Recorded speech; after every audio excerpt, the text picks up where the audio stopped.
ഒരേ വിഷയവുമായിട്ട് നീ എത്ര നാളായി കർത്താവിൻ്റെ സന്നിധിയിൽ ഇരിക്കുന്നു? അനേകർ വിടുതൽ പ്രാപിച്ച് നിന്റെ മുൻപിലൂടെ കടന്നുപോയി. നിന്റെ വിഷയത്തിന് മേൽ നാളിതുവരെ ആയിട്ടും ഒരു ചലനവുമില്ല.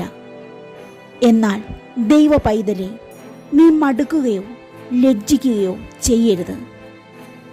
കനാന്യ സ്ത്രീ തൻ്റെ പൈതലിൻ്റെ വിഷയത്തിനായി യേശുവിനെ പിന്തുടരുമ്പോൾ അനേക നിരുത്സാഹപ്പെടുത്തലിൻ്റെ വാക്കുകൾ അവളുടെ ജീവിതത്തിന് നേരെ വന്നു.